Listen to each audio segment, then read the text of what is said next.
I can't do this anymore. And it was just like this overwhelming feeling of, I have to get out of here. Devon Chandler is now a survivor of sex trafficking. She wasn't a runaway. She wasn't kidnapped by a stranger.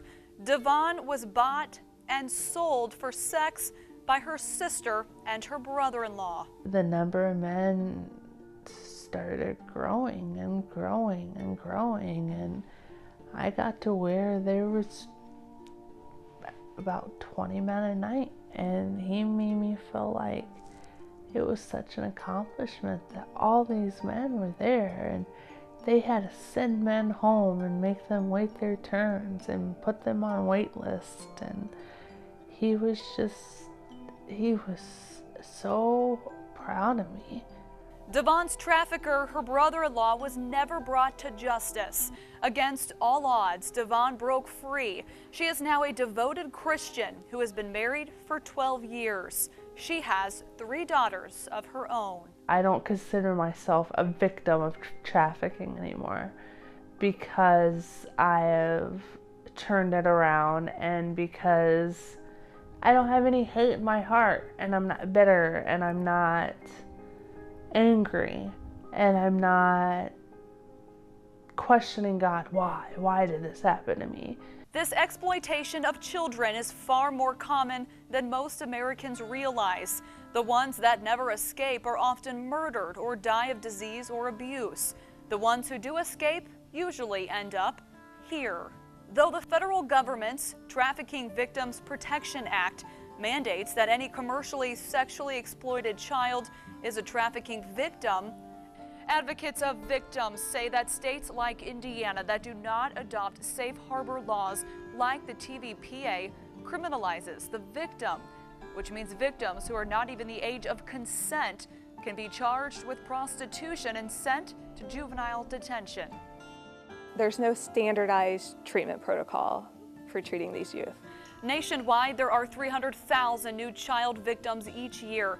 There are only about 300 to 400 spots available to treat them. In Indiana, the Youth Opportunity Center is slightly ahead of the curve. We are working with these kids, and I think we've been working with these kids for a lot longer than we even realize, because it's just within the last 2 or 3 years that we're starting to label these kids as commercially sexually exploited kids. Commercially sexually exploited kids. It's a label that's important not only for treatment of these kids, but also to establish tougher laws. Right now, advocates like Dr. Robin Eubank from the Youth Opportunity Center in Muncie, Indiana, say the penalties for sex traffickers are often less than that of drug dealers. The men who buy the children for sex, they often just get a fine. I mean, if professionals are just now getting it, if the legal system is just now getting it, I mean, we're behind. We're really behind. One reason is that traffickers are so hard to recognize and victims are hiding in plain sight. There's no profile for a trafficker. There's absolutely no profile for a trafficker. It comes in all shapes, sizes, religions. Experts agree that our best weapon against trafficking is educating the public on what to look for and what to do about it when you see it. Part of that is understanding what makes kids vulnerable. I would say if you have internet in your home, your kid's vulnerable because they come through the internet.